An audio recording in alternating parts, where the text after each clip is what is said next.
नाज़रीन, आवाज़ न्यूज़ में भलीकार आऊं या बिशारा सुमरो नज़र विझंदासीं ख़ासि ख़बरुनि ते।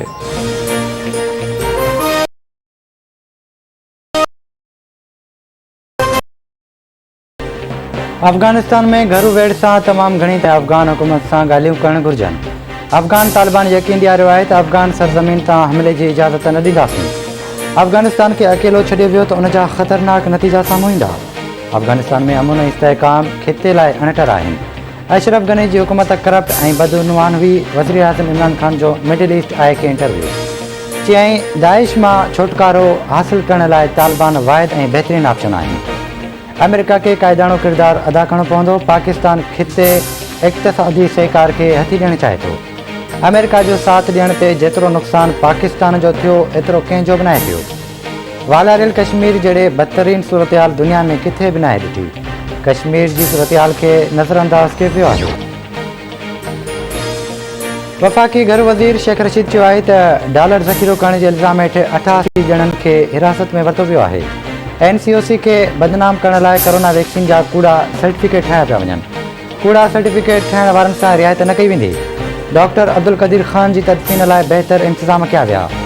डॉक्टर क़दीर जो एछेट कब्रिस्तान में तदफ़ीन करण जो फ़ैसिलो संदसि घर भातियुनि जो हो।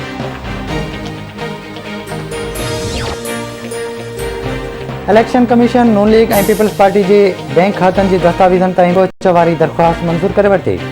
इलेक्शन कमीशन ममलिकती वज़ीर फ़ारूक हबीब जी दरख़्वास्त मंज़ूर कंदे मुख़्तसिर फ़ैसिलो ॿुधायो। फ़ारूक हबीब जो चवणु आहे त नून लीग ऐं PP वारा उन खॾ में किरी पिया जेको हिननि PTI लाइ खोटियो हो। हाणे मरियम ऐं बिलावल खे ख़बर पवंदी त उन्हनि जी पार्टियुनि जा केतिरा नकली अकाउंट्स आहिनि जेके उहे लिकाए रहिया हुआ।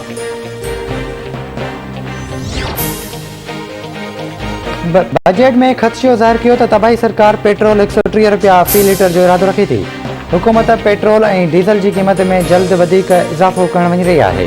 PP सेक्रेटरी शीर रहमान जो ट्वीट चवे थी हुकूमत पेट्रोल जी क़ीमत में 7 रुपया ऐं डीज़ल जी क़ीमत में 16 रुपया वाधि करण जो मनसूबो जोड़े रही आहे। ख़ुदारा मुल्क ते रहम कयो। आवाम वधीक महांगाई बर्दाश्त नथो करे सघे।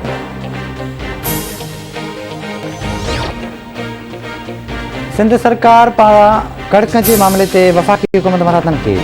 सूबाई वज़ीर इस्माइल राहू जो चवणु आहे त वफ़ाक़ी हुकूमत जूं नज़रूं सिंध जी कणक ते खुतल आहिनि। नायल हुकूमत चाहे थी त सिंध उहा कणक ख़रीद करे जेका उन्हनि ख़राब कणक ॿाहिरां घुराई आहे। सिंध हुकूमत वटि सूबे जी ज़रूरत मुताबिक़ कणक जा ज़ख़ीरा मौजूदु आहिनि।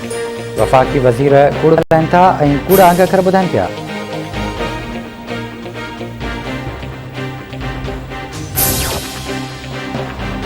PTM जो सरबराही इजलास मौलाना फज़ल रहमान जी सदारत हेठि अॼु इस्लामाबाद में थी रहियो आहे। इजलास में इस्लामाबाद ॾांहुं लांघ जे मामलनि ते हतमी राय वरिती वेंदी। अपोज़िशन जी वॾी बैठक में पार्लियामेंट जे गॾियल इजलास में मुख़ालिफ़ धिर जी हिकमत अमली ते बि ग़ौर थींदो। अफ़गानिस्तान जी ताज़ी सूरतहाल ते पिणु ग़ौर वीचार कयो वेंदो।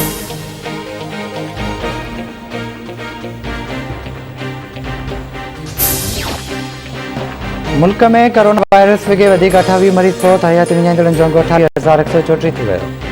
24 कलाकनि दौरान 1004 नवां केस रिपोर्ट। मजमूई केसनि जो अंग 12,58,959 थी वियो। हेल ताईं 11,88,562 मरीज़ वायरस खे शिकस्त ॾेई सिहतियाब थी चुका। कोरोना वायरस जी शरह 2.31% रही।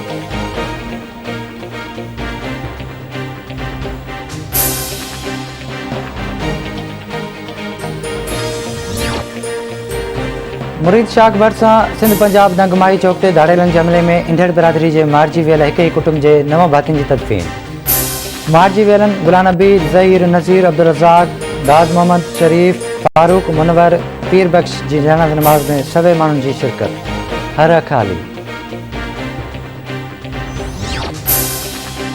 आला भरिसां सालारो थाणे जे अध कचे वारे इलाइक़े में हथियार बंद नथा नौजवान मारिजी वियो।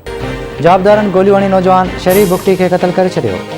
पुलिस मूजिबि वाक़ियो पुराणे दुश्मनी तहत पेश आयो आहे।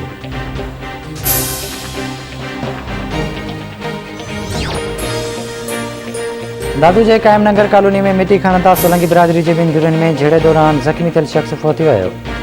मोहम्मद ख़ान सोलंगी नवाबशाह जी अस्पताल में दम ॾिनो।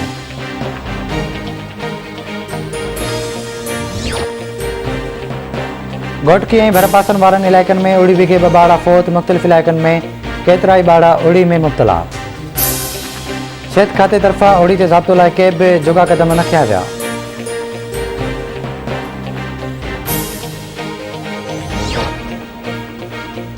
गॾा वेझो नादरन बाईपास वटि गाॾी जे टकर में हिकु ॼणो फ़ौत, हिकु ज़ख़्मी। हादसे जे नतीजे में फ़ौथियल जी सुञाणप कादिर बख़्श तौर थी। शहदादपुर लॻ ट्रेन जे टकर में पोरियत फ़ौत थी वियो। फ़ौती जी सुञाणप गुलाम हुसैन चांडियो वासी बाग़ अली चांडियो तौर थी।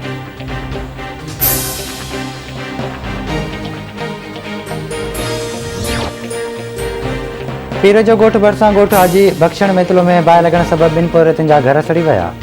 घरनि में रखियल अलॻि तलॻि सड़ी रखी वियो। मुतासिर खुलियल आसमान हेठि बेयारो मददगार वेठल। ऐं खानपुर वेझो ॻोठु बख़्तियार शहर जो रहवासी नौजवान आसिफ़ अली शहर 3 ॾींहंनि खां पुरस्कार नमूने गुम वस परेशान। अहमदपुर भरिसां ॻोठु हसू कहर मां मुंबई अगवा थी वियल औरत गुडी कहर जो पतो न पियो। 4 जवाबदारनि ख़िलाफ़ केस दाख़िल थियण बावजूदि पुलिस जवाबदारनि जी गिरफ़्तारी लाइ के बि क़दम न खंया।